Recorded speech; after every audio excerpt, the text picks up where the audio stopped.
Hello everyone and welcome to Journey with the Kellers. My name is Amanda Keller and today we are back in the Keller kitchen. So today we are making something I am very excited about because I actually have had these when we went to Universal Studios, so it's pretty awesome. So today's cookbook is the unofficial Universal theme park cookbook. I wish they would come out with an official one, but I haven't seen one yet, so we'll just stick with this one. So today's recipe is the Big Pink. So the Big Pink, if you haven't been to Universal, is a huge donut that's 8 inches big. It's really big, and it has pink frosting with sprinkles on the top. So that's why it's called the Big Pink. It's in the Simpson area for the Simpsons, of course. We had one, I think the last time we were there when we went for horror nights at Halloween time. And we just stopped and had one for just shared. It's big enough we shared between the three of us that were there. So I'm pretty excited about this one because I did really like the donut. So hopefully this will taste about the same. Although I kind of think donuts are donuts. I don't know. Maybe not though, because there are some donuts I like and some donuts I don't. So we'll see. Okay, so our first thing that we are going to do is you are going to need some whole milk. You're going to need 1 1/4 or 1 1/4 cups of whole milk. And what you're going to do is you're going to take this, you need to put it in a microwave safe bowl. I'm using a microwave safe measuring cup, whichever way you want to do it. You're going to microwave this on 30-second intervals until it reaches 100 degrees. Is that what it said? Let me make sure. Yes, until it reaches 100 degrees Fahrenheit. Then once you get it up to 100 degrees, you are going to sprinkle 1 packet, which is 0.25 ounces of instant rising instant yeast, or fast rising instant yeast. You're just going to sprinkle that over the top and then let it sit for about 10 minutes until it blooms. Usually means it kind of starts to get foamy. Okay, so I'm going to go ahead and take care of that. Get this milk warmed up to 100 degrees. Remember to only do it at 30-second intervals. It doesn't say to stir it or anything in between. It just check it every 30 seconds. And then sprinkle your yeast packet over top of it and let it sit for 10 minutes. It should start to kind of look a little foamy. Okay, so I'll be back as soon as I'm done with that. All right, you guys, so once you got your milk warmed up to 100 degrees and you've added your instant yeast and let it sit for 10 minutes, what you're gonna need now is, it says a stand mixer with a dough hook on it. This is the dough hook here. And what you're going to do is you're gonna take 2 eggs and you're going to put them in here. Maybe, there we go. Well, I think I'm gonna put this up right now because it's in the way. There we go. And 2. Okay, get that out of the way. Excuse me, madam. Dog's trying to get stuff, as you can see her. See her? Yeah, there she is. Okay, so let's see. You're gonna add the eggs. You're gonna do 1 stick or a 1/2 cup of salted butter that's been, what do they call it? Softened. So you're gonna let it sit out and kind of soften up, or you can put it in the microwave for a few seconds and soften it up that way. And then you're also going to add your sugar, I think it said. Yes, sugar. That is not sugar, this is sugar. Okay, and you're gonna need 1/4 cup of granulated sugar. Just that. And then you're gonna need your salt as well, which is going to be 1 teaspoon of salt. It's a 1/2 teaspoon, here's a teaspoon.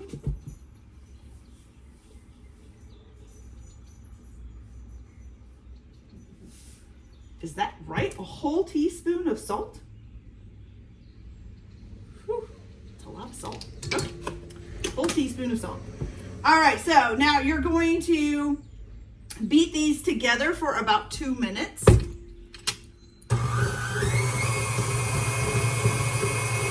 that going.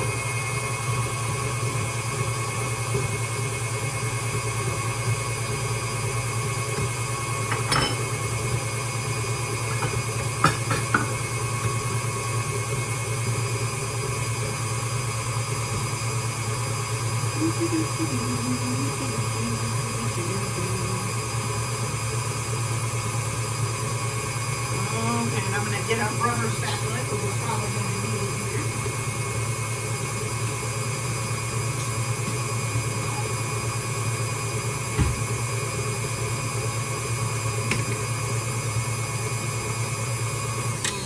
butter is sticking to the side of the bowl and not really getting beaten in. So let's kind of move that in. And do it again here. There we go. Okay, so then once that's been beaten for about 2 minutes, now you're going to add your milk and instant yeast mixture. And I'm going to turn this down a little bit just because I don't want it to spill on me. Make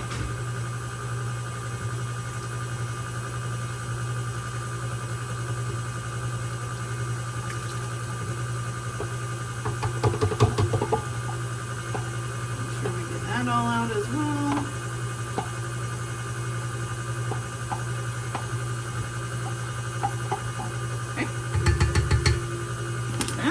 Turn it back up here for a little bit because you're supposed to beat that for about 1 minute.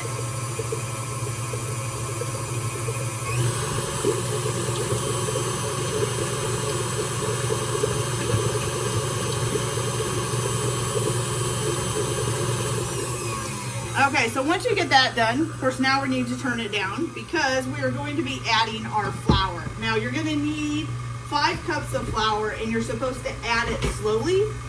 I really hope that my stand mixer is able to handle this, because I'm not sure if it's going to be able to, so we'll see. So, this is our first cup. And we're just going to kind of slowly pour it in there.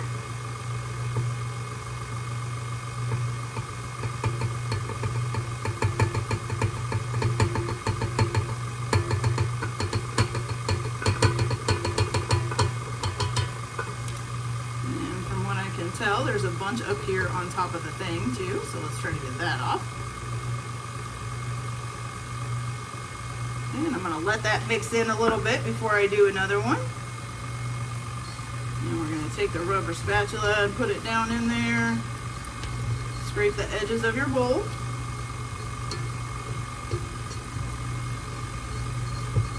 Okay, so we've got the first one in. Here comes number 2. Oh. I have to re-sweep the floor.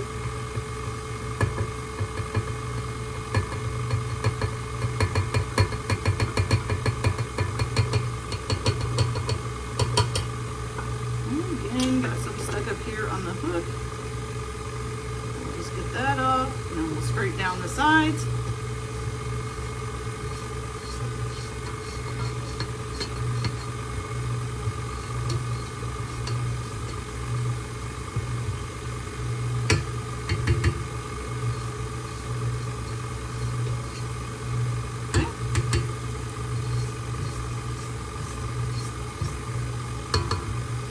Is 2. Now we're going for a third.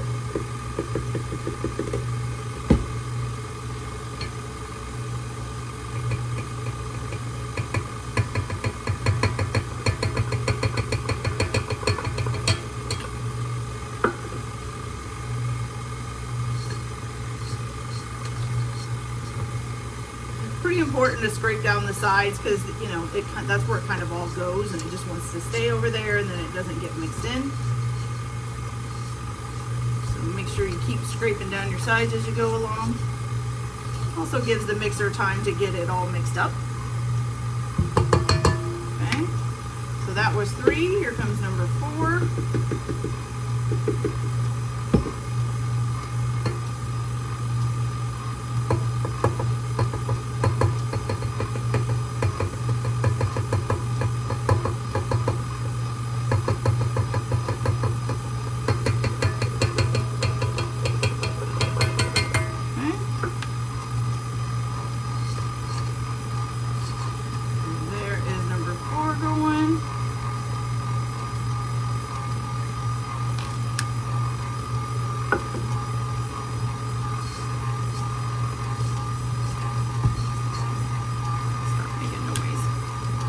Okay, so let's get this last one in here.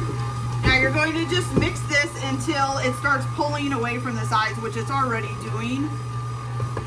So we're going to get this 5th cup of flour in and get it all mixed up. And then once you get it all mixed up and the dough is pulling away from the sides, then you're going to let it knead for about 5 minutes on a low, okay? So so let me get this going here. Make sure we get all this flour mixed in. Of course, it's trying to jump around. Okay. It's doing a pretty good job of getting it mixed in itself here. So this is what we have here, and it is pulling away from the sides, as you guys can see, but some of the flour isn't quite mixed in, so I'm going to let it keep going here for a little bit. But we're getting there. Okay, so I'm going to go ahead and get the rest of this flour mixed in, and then I will knead it on low for 5 minutes, and then I will be back to show you guys our next steps. So I'll be back in just a minute. Okay, so once you have kneaded it on low speed for 5 minutes, which I did have to do a little of it by hand because my mixer just couldn't handle it. But you can probably knead it by hand anyways instead of using the mixer if you want to. Okay, so your next part is you just need a large bowl. You're going to spray it with some cooking spray. Probably use butter or shortening as well if you want. So you're going to spray it with some cooking spray, and you are going to transfer the dough into there. Now from what I know, it doesn't say to do it on this, but usually says make sure the dough gets greased. So I'm going to kind of toss it around in the bowl a little bit, spray a little bit more. And then for this, you're just going to cover it up with a towel. Oops, knocking stuff over. So we're going to cover that with a towel, and you are going to let it sit in a warm place. Right now it's getting warm outside, so it's pretty warm in here. The windows are open, or you can set it by your stove if you have a gas stove with flames constantly running. It's a little bit warm too. But you're going to let it sit and let it double in size. It should take about an hour. So I'm going to go ahead and let this sit, and then I will be back when we're ready to do our next step. So I'll be back in a little over an hour. All right, you guys, so it has been an hour and our dough has gotten bigger and is looking pretty good. So now what you're going to do is you are going to take some flour and you're going to flour a surface. Just sprinkle some flour on there. And we're going to roll this dough out.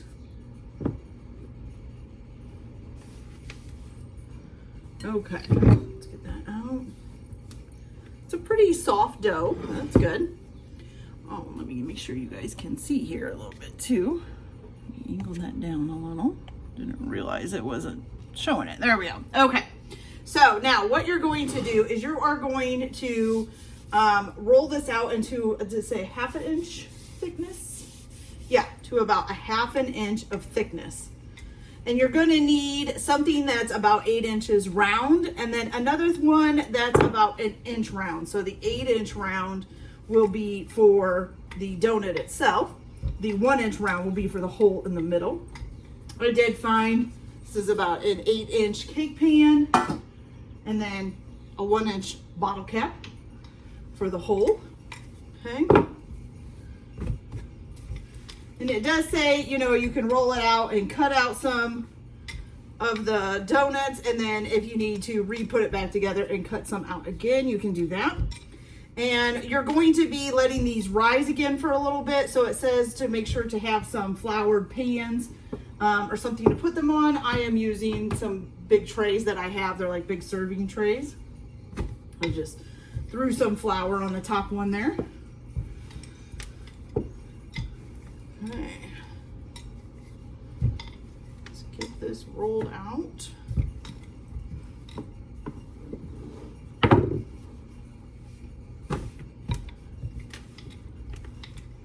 It seems to roll fairly easily.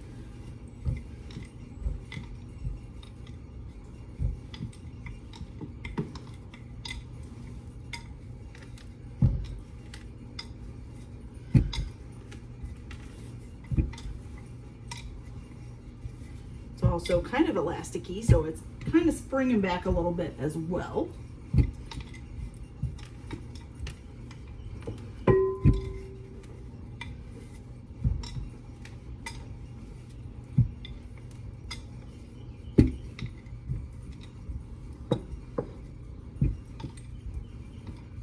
And we're almost to what looks like about 1/2 inch to me. Okay.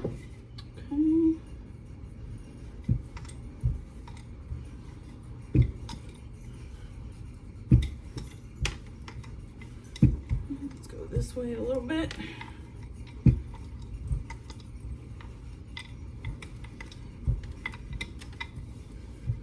It's looking pretty good, you guys. I think we're about to 1/2 inch here. quite a bit of space, although I'm pretty sure this is not going to make, is it 6 donuts that it's supposed to make all together? Yeah, 6 donuts is what it's supposed to make. So we'll probably will have to gather it back up and re-roll. So just in case, I'm also going to get a knife here because I don't know that this pan is actually going to cut through the dough. So we're going to get a knife to cut around it if we have to. Okay, so let's start at the tippity top here. And just push it down. At least we can make a mark. There we go, that's good. Okay, so I am just going to cut around that mark. Cut out this lovely donut. I'm sorry, that pan's right in the way, isn't it? There we go. I just made a nice indent in the dough with the pan, and I'm going to use my knife to cut it out.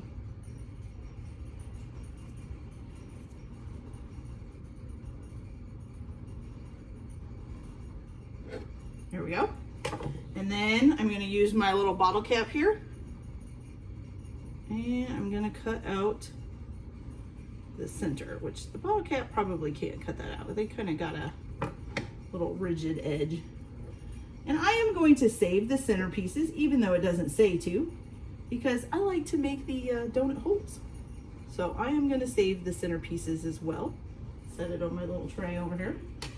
All right, so now you're going to pick up the donut and you are going to put it on your floured tray or pan or whatever you're using. Okay, set that there. Once you get them all cut out, you're going to go ahead and cover them with a towel. And you're gonna let them rise in a warm place again for about 45 minutes. Let's see, anything else? And then probably once it gets about, I don't know, 5 minutes before your 45 minutes are up, you're gonna wanna put about 6 cups, is it 6 cups? Oh, pages are sticking together. About 6 cups of vegetable oil in a big enough, you wanna make sure it's a big enough pan to fit the donuts in, and heat that up. It needs to be at 365 degrees before we can fry these. So I'm gonna go ahead and get the rest of these cut up and let them sit for 45 minutes. And hopefully when I come back, I will have the grease ready and heated up so we can get these fried up. So I'll be back in just a few minutes. All right, you guys, so our donuts have sat for 45 minutes and kind of poofed up a little bit, and I heated my oil up to 365 degrees. It does say to use vegetable oil. I'm using canola oil. Probably use any oil you want. Canola oil is just cheaper and yeah, a little bit better than vegetable oil, I guess. Okay, so what you're gonna do is you're just going to, I have like a slotted, this is like a frying spoon. It's got little holes in it to drain the grease out. So I'm just gonna use this and I'm going to put the donut down into the grease. Now, the fun part is trying to keep the grease up to 365 degrees, which sometimes you're gonna have to turn it up in order to do that.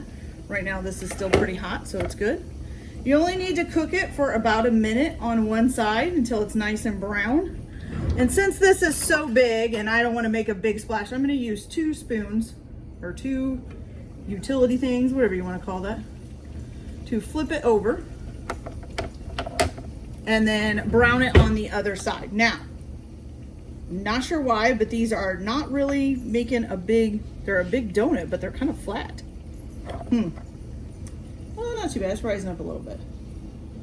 It's still kind of flat. It's not, I don't think it's not like a donut like you would see at Universal. I'm going to fry this other side just a little bit longer here.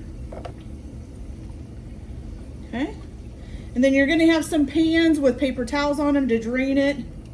We're going to take it out of the oil here and put it on the paper towels to dry out or to drain, whatever you want to call it. Okay, so then before you put your next donut in, make sure that your grease is up to 365 still. And then you can go ahead and fry the rest of these. I have some little donut holes I'm gonna fry up too. And then I will be back in a little bit to show you guys how to make the frosting and stuff. Now these do have to cool off before we frost them. They need to cool for at least 30 minutes. So I'll be back after we're ready to do that. I'll be back in a little bit. Okay, you guys, so our donuts are all cooled off and ready to go, and now we are ready to make the frosting. First, I'm going to show you So I'm not quite sure what happened, but the donuts are kind of flat. I mean, they're huge, but they're flat, so they should be kind of a little bit thick, but that's okay. You still taste like donuts. I'm guessing something went wrong with the yeast. Maybe I didn't soak it long enough, whatever. I do know that the second batch, I rolled out the dough first and then kind of put it back together and rolled it again to get the next 3 donuts. And that seemed a little bit tougher to roll out. So I think maybe just something didn't quite gel right. It happens a lot of times when you use yeast. If you're not really, really careful with it on how you use it, and don't take your time to do it, it can turn out like this. But they still taste good, so I'm not going to worry about it. Okay. So, and I don't think they're actually much thicker. Maybe they are. I can't remember. I can't remember how thick they are at Universal. Maybe they are small like this. I don't remember. Okay. So here we go. To make the frosting, what you're going to need is 2 cups of confectioner's sugar or powdered sugar, whichever way you want to call it. We will get 2 cups of that. I really don't like these slim containers. I think I need to switch to something else. These are just, especially with something like powdered sugar, it's messy. Need more room to maneuver around, I think. Okay, so we got 2 cups of confectioner's sugar in there, or powdered sugar, whichever one you want to call it. Then you're going to need 3 tablespoons of whole milk. So this is 2 tablespoons here. So we will do 2 and then a 1.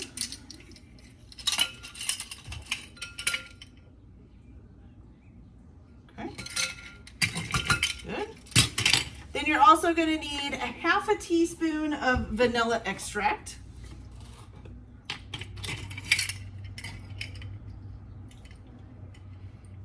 Okay, half a teaspoon right here.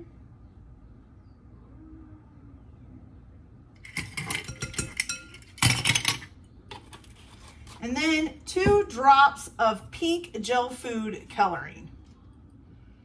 Okay. Oh, that was a little more than 2. We'll just put a little bit more in there just because I don't think 2 is going to be enough. Okay, and then you're just going to mix this up.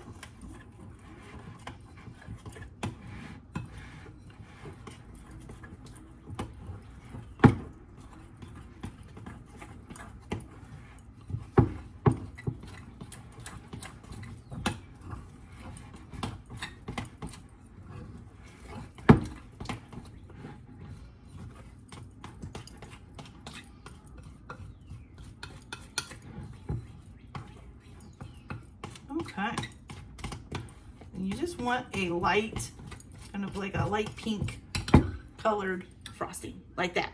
Now the good thing is if this isn't enough, you can always make more. It's not that difficult, and you've already got the ingredients most likely, so you're good to go. Okay, so now what you're gonna do is you're just gonna take the icing on a spoon, and you're gonna spoon it on to the top. Well, this is how it says to do it, but you know what, you guys?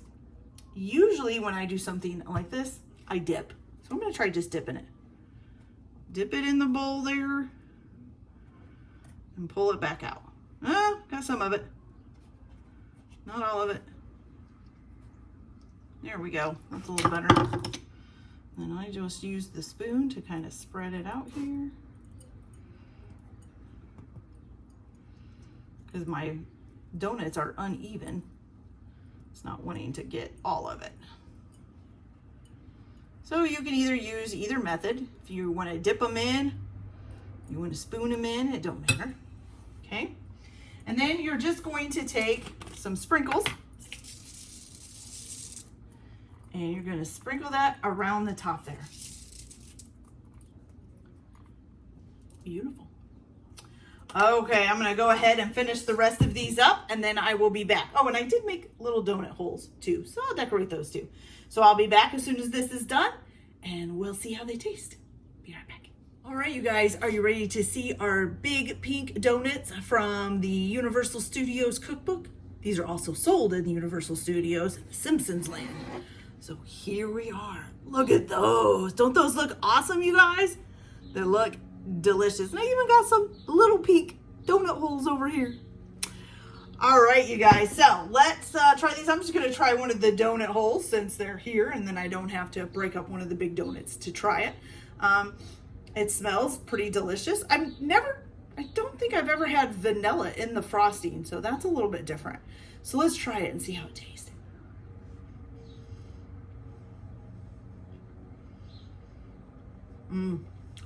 Very good. Delicious. Ooh, that's very good, you guys.